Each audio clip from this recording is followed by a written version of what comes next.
Hello friends, welcome to Indian Maritime University. इसके application form आ चुके हैं। एप्लीकेशन फॉर्म जो है फिल होना स्टार्ट हो गया। जो स्टूडेंट साइंस स्ट्रीम से हैं क्लास 12th में, इस एप्लीकेशन फॉर्म को फिल कर सकते हैं। इसके थोड़ा क्राइटेरिया अलग हैं और एप्लीकेशन फॉर्म फिल करने का तरीका भी अलग है। यहाँ पे मैक्सिमम जो सीटें हैं वो मैथ स्टूडेंट के लिए जो है, जो क्लास 12th में मैथ लिए हैं उनके लिए यहाँ पे मैक्सिमम सीटें हैं। इंडियन मैरीटाइम यूनिवर्सिटी जो कि सेंट्रल यूनिवर्सिटी है, गवर्नमेंट ऑफ इंडिया की है, 2008 में इस्टेब्लिश्ड हुई और यूनिवर्सिटी काफ़ी अच्छी है। इसका एप्लीकेशन फॉर्म फिल करके आप एडमिशन ले सकते हैं। एप्लीकेशन फॉर्म फिल करने का तरीका हम आपको बता देते हैं और एप्लीकेशन फॉर्म कैसे फिल किया जाएगा, नंबर ऑफ़ सीट्स कितनी है, एप्लीकेशन फॉर्म की फ़ीस कितनी है, तो सारी डिटेल हम इन्फॉर्मेशन इस वीडियो में जान लेते हैं।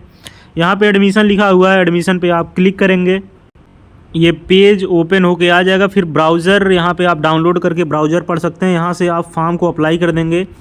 IMU CET UG and MBA and MTech and IMU BBA ये एप्लीकेशन फॉर्म ये रिलीज़ करते हैं। इसकी जो लास्ट डेट है एप्लीकेशन फॉर्म की वो है 18/5/2023। Last date of online registration 18 मई है। 14 अप्रैल से एप्लीकेशन फॉर्म फिल होना स्टार्ट हो गया।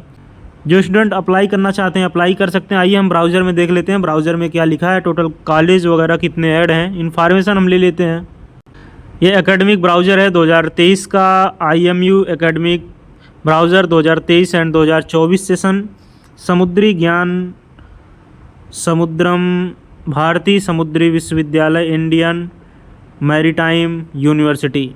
इंडियन मैरीटाइम यूनिवर्सिटी जो कि सेंट्रल यूनिवर्सिटी है, 2008 में इस्टेब्लिश्ड हुई है, सेंट्रल गवर्नमेंट की यूनिवर्सिटी है। तो एप्लीकेशन फॉर्म की फ़ीस इसकी तो काफ़ी ज़्यादा कम है, इसकी भी हम इंफॉर्मेशन ले लेंगे। और फिर कौन कैंडिडेट हैं जो अप्लाई कर सकते हैं और क्वालिफ़िकेशन क्या होगी अप्लाई करने की। स्कॉलरशिप बेस पे होता है, यहाँ पे स्कॉलरशिप वगैरह मिलती है। जितनी फ़ीस लगती है काफ़ी ज़्यादा वो कम हो जाती है कॉलेज में जाके। जो यहाँ पे UG प्रोग्राम चल रहा हो, BTech मैराइन इंजीनियरिंग, फिर BTech naval architecture and ocean engineering, फिर BSc nautical science, DNS diploma in nautical science, BBA, फिर BSc in ship and building and repairing, फिर MTech के बाकी कोर्स हैं, इसके कोई मतलब है नहीं हमसे जो है। फिर यहाँ पे जो एलिजिबिलिटी है BTech के लिए, एलिजिबिलिटी है PCM 60% होना चाहिए, फिर इंग्लिश में 50% होना चाहिए, कैंडिडेट अनमैरिड होना चाहिए। एज लिमिट यहाँ पे लगी हुई है, इसको आप पढ़ लेंगे। फिर 4 year BTech naval architecture and ocean engineering 10+2 PCM से होना चाहिए, 60% मार्क होना चाहिए, 50% इंग्लिश में मार्क होना चाहिए। बाकी यहाँ पे एज लिमिट, फिर रिलैक्सेशन, एलिजिबिलिटी, मेडिकल फिटनेस वगैरह सब यहाँ पे दिया हुआ है। फिर 3 year BSc nautical science, eligibility of criteria for application form fill, PCM 60% mark होना चाहिए, मिनिमम 50% मार्क इंग्लिश में होना चाहिए 10th एंड 12th में। फिर 1 year DNS course leading to BSc applied nautical science 10+2 PCM 60% mark, minimum 50% mark English में होना चाहिए। फिर यहाँ पे दिया 3 साल का BBA है, logistic retailing and e-commerce. Eligibility यहाँ है 10+2 equivalent with minimum 50% of aggregate marks in any stream and minimum 50% marks in English in class 12th examination 10th and 12th। Percentage of aggregate marks will be calculated by considering the marks scored in English subject plus the mark score in major subject including other language. तो 12th के student इस form को fill कर सकते हैं, चाहे bio हो, math हो, कॉमर्स हो। यहाँ लिखा हुआ है एनी स्ट्रीम, तो यहाँ पे PCM की बात नहीं की हुई है इन्होंने, यहाँ पे एनी स्ट्रीम लिखा हुआ है। तो कोई भी स्टूडेंट इस फॉर्म को फिल कर सकता है। 3 साल का यहाँ पे BBA इस कोर्स में। एलिजिबिलिटी यहाँ पे दी है, मेल कैंडिडेट 25 साल, फीमेल कैंडिडेट 27 साल। Maximum age limit OBC SC ST यहाँ पे सारी इन्फॉर्मेशन दी हुई है। फिर यहाँ पे 3 साल का अप्रेंटिसशिप है एम्बेडेड BBA का, तो इसकी भी यहाँ पे एज लिमिट वगैरह दी हुई है। और एलिजिबिलिटी यहाँ पे जो दी हुई है, ये कोई भी कैंडिडेट इस फॉर्म को फिल कर सकता है। 50% मार्क्स इन 10+2 इन एनी स्ट्रीम, कोई भी स्ट्रीम हो इस फॉर्म को फिल कर सकता है, मतलब मैथ, बायो, कॉमर्स कोई भी स्टूडेंट 12th में अगर इंग्लिश लिया हुआ है उसके 50% मार्क हैं और कोई भी सब्जेक्ट है तो वो फॉर्म फिल कर सकता है। फिर बाकी ये तो पोस्ट ग्रेजुएट के लिए है। फिर नंबर ऑफ़ सीट्स यहाँ पे दी हुई है, नंबर ऑफ़ सीट्स कितनी है किस कॉलेज में, तो यहाँ पे सीट्स दी हुई है। बीबीए में कितनी सीट्स है, डीएनएस में कितनी सीट्स है, बीटेक में कितनी सीट्स है और डीएनएस में कितनी सीट्स है। तो टोटल सीट्स की संख्या है ये, इसको भी आप पढ़ लेंगे अगर इस फॉर्म को अप्लाई कर रहे हो तो। टोटल डिफरेंट फॉर्म है, हर फॉर्म से अलग फॉर्म है। यहाँ पे कॉलेज हैं, टोटल कॉलेज की संख्या 17 है, यहाँ पे देख रहे हैं टोटल कॉलेज की संख्या यहाँ पे 17 है। 9 कॉलेज नीचे हैं। एलिजिबिलिटी क्राइटेरिया यहाँ पे अलग अलग है, एलिजिबिलिटी आपने ऊपर पढ़ ही लिया।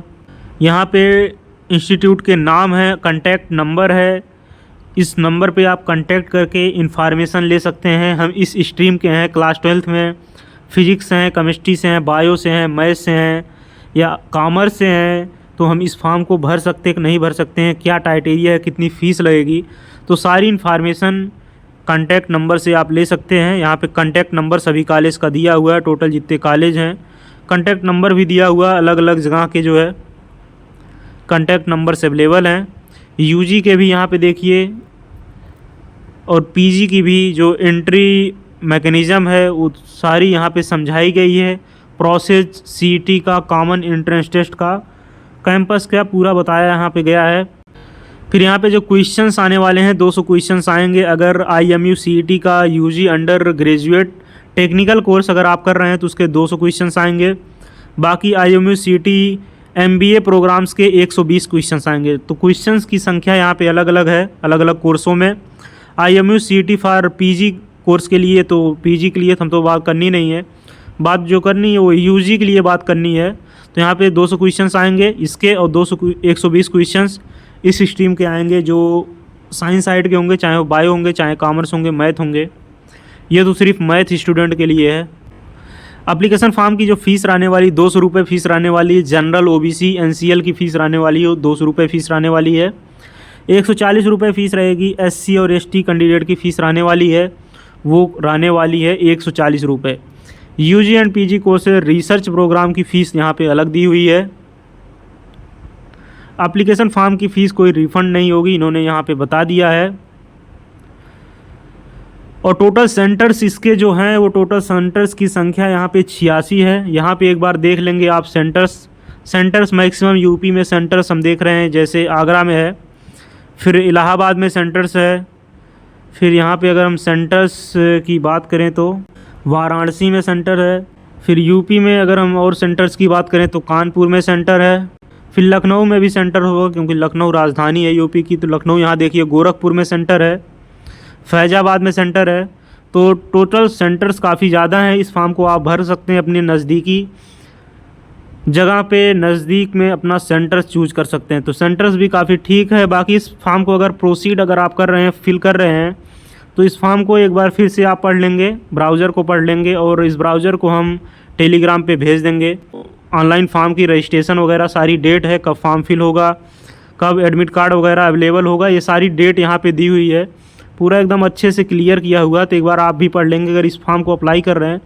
थोड़ा सा हट के फॉर्म है, अगर आप फील्ड से हट के करना चाहते हैं, मेडिकल और इंजीनियरिंग फील्ड से थोड़ा रिसर्च वगैरह में जाना चाह रहे हैं या समुद्र वगैरह रिसर्च में जाना चाह रहे हैं, तो इस फॉर्म को फिल करके आप जो है अपना करियर थोड़ा डिफरेंट बना सकते हैं।